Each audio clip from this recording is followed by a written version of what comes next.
Be ready. 15 seconds.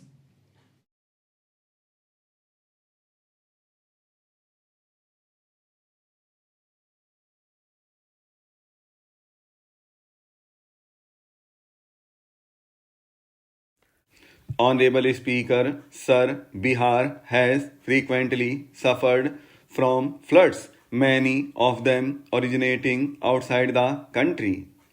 Plans to build flood control structures in Nepal are yet to progress.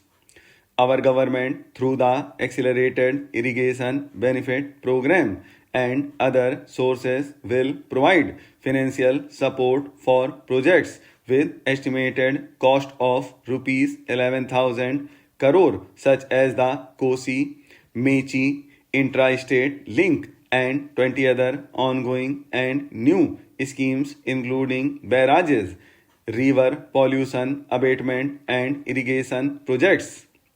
In addition, survey and investigation of Kosi-related flood mitigation and irrigation projects will be undertaken. Assam grapples with floods every year by the Brahmaputra River and its tributaries originating outside India. We will provide assistance to Assam for flood management and related projects. Himachal Pradesh suffered extensive losses due to floods last year. Our government will provide assistance to the state for reconstruction and rehabilitation through multilateral development assistance. Uttarakhand too suffered losses due to cloud burst and massive landslides. We will provide assistance to the state. Recently, Sikkim witnessed devastating flash floods and landslides that wreaked havoc across the state. Our government will provide assistance to the state. Tourism has always been a part of our civilization. Our efforts in positioning India as a global tourist destination will also create jobs, stimulate investments, and unlock economic opportunities for other sectors. In addition to the measures outlined in the interim budget, I propose the following measures. Vishnupat Temple at Gaya and Mahabodhi Temple at Bodh Gaya in Bihar are of immense spiritual significance. Comprehensive development of Vishnu Temple corridor and Mahabodhi Temple corridor will be supported, modeled on the successful Kasi Vishwanath Temple corridor to transform them into world class pilgrim and tourist destinations. Rajgir holds immense religious significance for Hindus, Buddhists, and Jains. The 20th Tirthankara Muni temple in the Jain temple complex is ancient. The Saptarishi or the seven hot springs form a warm water Brahmakund that is sacred. A comprehensive development initiative for Rajgir will be undertaken. Our government will support the development of Nalanda as a tourist center, besides reviving Nalanda University to its glorious stature. Odisha's scenic beauty, temples, monuments, craftsmanship, wildlife sanctuaries, natural landscapes, and shining beaches make it an ultimate tourism destination. Our government will provide assistance for their development. We will operationalize the Anusandhan National Research Fund for basic research and prototype development. Further, we will set up a mechanism for spurring private sector driven research. We will formulate an economic policy framework to delineate the overreaching approach to economic development and set the scope of the next generation of reforms for facilitating employment opportunities and sustaining high growth. Our government will initiate and incentivize reforms for 1. Improving productivity of factors of production, and 2. Facilitating markets and sectors to become more efficient. These reforms will cover all factors of production, namely land, labor, capital, and entrepreneurship and technology as an enabler of improving total factor productivity and bridging inequality. Effective implementation of several of these reforms requires collaboration between the center and the states, and building consensus as development of the country lies in development of the states. For promoting competitive federalism and incentivizing states for faster implementation of reforms, I propose to earmark a significant part of the 50-year interest-free loan. Working with the states, we will initiate the following reforms: land-related reforms and actions both in rural and urban areas will cover 1. Land administration, planning and management, and 2. Urban planning, usage and building bylaws.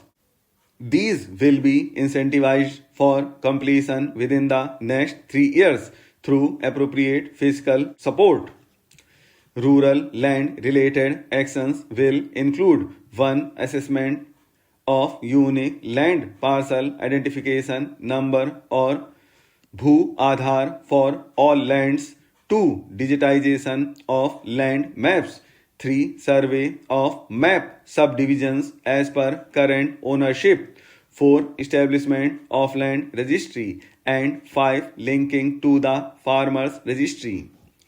These actions will also facilitate credit flow and other agricultural services. Land records in urban areas will be digitized with GIS mapping. An IT-based system for property record administration, updating, and tax administration will be established. These will also facilitate improving the financial position of urban local bodies. Our government will facilitate the provision of a wide array of services to labor, including those for employment and skilling. A comprehensive integration of eShram portal with other portals will facilitate such one-stop solution. Open architecture databases for the rapidly changing labor market, skill requirements, and available job roles, and a mechanism to connect job aspirants with potential employers and skill providers will be covered in these services.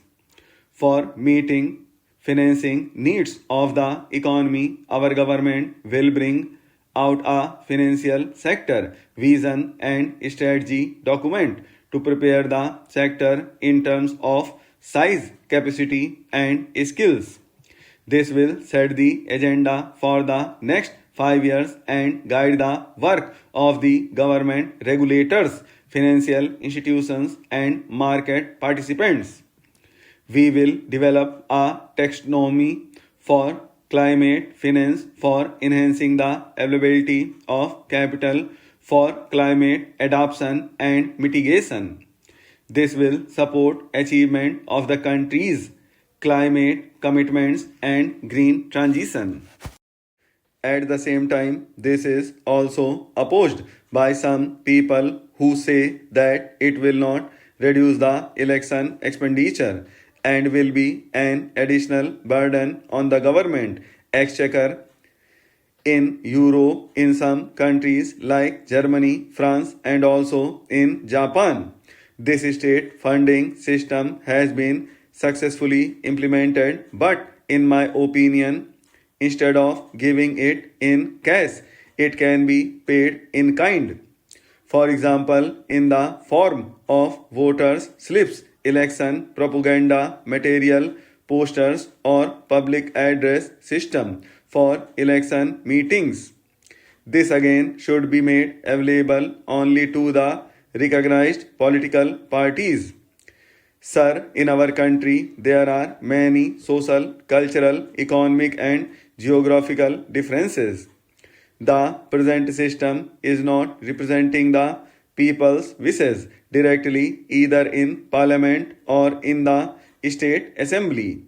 Sometimes the party securing 40% votes is getting 70% seats, and sometimes the party securing 40% votes is not getting even 20% seats.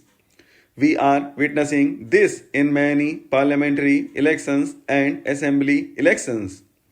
So the present system is defective. Therefore, in my opinion, the system of proportional representation would be a better alternative.